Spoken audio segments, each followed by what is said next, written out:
You know that feeling when you open up a company's financial statement, take one look at that massive wall of numbers, and just feel completely overwhelmed? Yeah, you're definitely not alone. But what if I told you to think of a balance sheet not as a math test, but as a corporate x-ray, right? Just like a medical x-ray shows you the hidden bones and structure of a human body, a balance sheet reveals all the financial secrets hidden inside a company. It tells us exactly how much debt they're dragging around, how much actual cash is sitting in the bank, and how smoothly their day-to-day operations are running. Honestly, this single page can tell you the whole story of a business's health, if you just know how to read it. And hey, that's exactly why I'm here.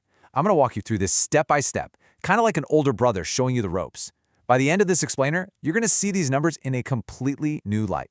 So here is our roadmap for today. We're going to cover the corporate x-ray, dive into assets and liabilities, and then check the company's vitals. After that, we'll learn how to spot red flags and run through a super practical 5-step health check. And to really demystify this whole thing, we're going to compare two radically different Indian giants side by side, Asian Paints and Reliance. All right, let's jump right into part 1, the corporate x-ray. Okay, so when we look at this x-ray, we need to remember that we're basically looking at a snapshot frozen in time, usually on the exact last day of the financial year. It doesn't show you the money flowing in and out over the whole year. That's what the income statement is for. Instead, it shows you exactly where the company stands structurally on that very day. And at the absolute heart of that snapshot is this golden rule. It's the core equation that makes this entire system work. Assets equal liabilities plus equity. It's called a balance sheet because, well, it absolutely must balance. Every single thing a company owns, those are its assets, has to be funded by something, right? It's either funded by borrowing money from the outside, which we call liabilities, or it's funded by the owner's stake in the business, which is equity. That's the whole shebang. There is no magic money. Everything owned is either owed to someone else or it belongs to the shareholders. To really wrap our heads around how this works in the real world, we're going to look at two fundamentally different beasts. On one side, we have Asian Paints, which runs what we call an asset-light model. On the other side, we have Reliance Industries, which is this sprawling, asset-heavy behemoth. And I really want you to see that a perfectly healthy balance sheet looks completely different for a paint company making consumer goods versus a telecom and refining giant that's building massive national infrastructure. These numbers, they tell a story about how the business operates, and putting them side by side, that reveals the unique DNA of each company.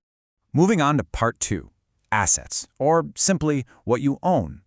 Let's focus on the top half of the balance sheet for a minute. Assets are just a list of what the company owns.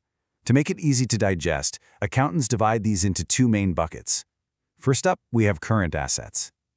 Think of these as things that will be converted into cash within 1 year, like boxes of inventory sitting in a warehouse or money currently owed by customers. Then we have the non-current assets. These are the long-term investments. Things like factories, land, heavy machinery, stuff the company is going to use for years and years. Now look at the sheer difference in scale between our two examples here. Asian Paints in FY24 had total assets of roughly 19,000 crore rupees. They hold about 3,200 crore in inventory and have 4,000 crore tied up in property, plant, and equipment. Okay, now glance over at Reliance. Their total assets? Roughly 17 lakh crore rupees. Yeah, you heard me right, lakh crore. They are literally operating on a totally different dimensional plane. Just take a second to look at how Reliance's massive 17 lakh crore in assets is actually distributed. A staggering 8 lakh crore is tied up in property, plant, equipment, and capital work in progress. Think about the scale of that. The giant oil refineries, the nationwide geo-telecom towers, those massive retail supply chains. Another 3 lakh crore is just sitting in long-term investments across their various subsidiaries. This brilliantly visualizes what an asset-heavy model truly means. But more importantly, it shows us why it matters. A company like Reliance literally has to deploy billions of dollars into physical infrastructure years before they ever see a single rupee of return on that specific investment. They are literally building the foundation of the economy, and their X-ray directly reflects that immense weight. All right, Section 3, Liabilities and Net Worth. So, if assets are what the company owns, this section down here shows us exactly how they paid for all of it. This is where we get to see their funding strategies play out in real time. Asian Paints is practically debt-free. They have about 14,000 crore in equity, which, by the way, is mostly just profits they've retained over the years, and only around 400 crore in total debt. They're funding their operations safely, using their own cash.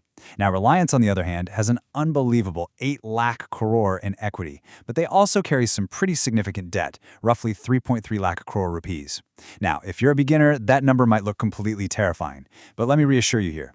For a company that's generating over 9 lakh crore in annual revenue with those massive physical assets backing them up, that level of debt is actually quite manageable. For their heavy industry, it's entirely normal. Let's get into Section 4, checking the vitals. So we've looked at the bones, but how do we know if the patient is actually breathing well? Well, the trick isn't to get bogged down reading every single line item, but rather to understand short-term liquidity. We need to know, will this company survive the next 12 months? The absolutely crucial metric here is working capital. The formula is beautifully simple: current assets minus current liabilities. It basically tells you if a company has enough cash flowing in to cover its immediate short-term bills. Asian Paints has a positive working capital of about 2,500 crore, which means they are very comfortable. Reliance, interestingly, actually operates with negative working capital in some of its segments. Is that a bad thing? Not necessarily. Take their retail business, for example. Customers pay cash up front at the store, right? But Reliance pays its suppliers 60 or maybe 90 days later. So they are essentially using their suppliers' money to run their own business. Like I always say, context is everything. But it begs the question, what happens when debt actually does get out of control? To answer that, we have to check another critical vital sign, the debt-to-equity ratio. This simply compares how much a company owes to how much it owns. Let me give you a very serious cautionary tale. Before its catastrophic failure, Yes Bank was operating with a leverage ratio of over 12. Think about that for a second. For every one single rupee of equity they had over 12 rupees of borrowed money. It was literally a house of cards. So when the market turned and loans started going bad, that unchecked borrowing completely collapsed the entire structural foundation of the bank. Now contrast that absolute chaos with this pristine, beautiful number, 0.04. That is Asian Paint's debt-to-equity ratio. It is phenomenally low. As a general rule of thumb, for most non-banking companies out there, a debt-to-equity ratio under 1 is a fantastic sign of a healthy, low-risk balance sheet. It means the owners actually have more of their own skin in the game than the banks do. If the economy takes a sudden nasty downturn, a company with a 0.04 ratio, they aren't losing any sleep over making their loan payments. Which brings us nicely to Section 5, spotting red flags. Look, reading the X-ray isn't just about giving the patient a clean bill of health. It's about diagnosing the financial diseases that beginners almost always miss. And trust me, companies can get very, very creative with their accounting. So let's rapid fire through 6 critical warning signs you need to watch out for. First, high goodwill. If a company overpays to acquire another business, that premium sits right here on the balance sheet. If that acquired company underperforms, bam, that goodwill gets written off and shareholder value is destroyed overnight. Second, increasing receivables. Think of this as your friends owing you money but never actually paying you back. If a company's sales are going up but this number is spiking, it means customers aren't actually handing over the cash. Third, excessive inventory. If inventory is piling up way faster than sales, it usually means demand is falling and products are just gathering dust in some warehouse. Fourth, and guys, this is a massive one, promoter pledged shares.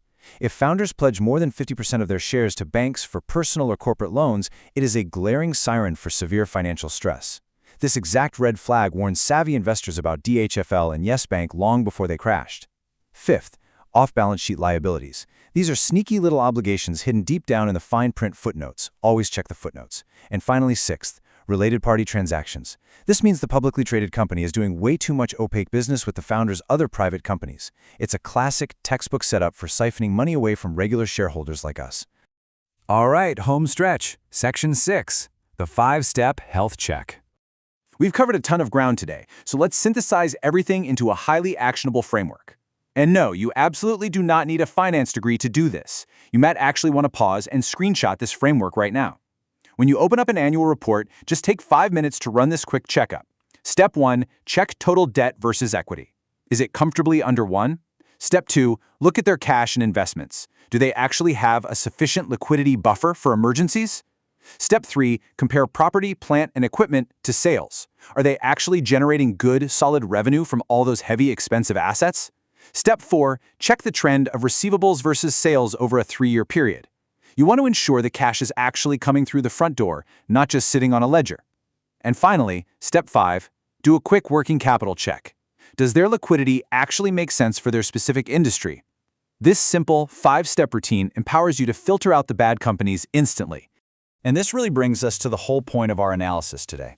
It was captured perfectly by the absolute father of value investing, Benjamin Graham, way back in his 1934 classic, Security Analysis. He wrote, "An investment operation is one which upon thorough analysis promises safety of principal and an adequate return."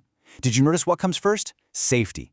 By checking the balance sheet, we are ensuring that safety of principal. We are looking for an intrinsic margin of safety. We want to make absolutely sure the foundation is rock solid before we even start dreaming about the profits. So I want to leave you with this final provocative thought. Take a really good look at the stocks you currently own. Have you actually checked their bones? Does your portfolio's balance sheet reflect a true investment with a real margin of safety, or are you just blindly speculating on a ticker symbol hoping it moves up? I highly recommend you apply this corporate X-ray to your own holdings today. It might just save your entire portfolio. Thank you so much for joining me on this explainer. I genuinely can't wait to dive into the income statement with you next time to see how these companies actually generate their cash. Keep learning, stay focused, and I will see you in the next one.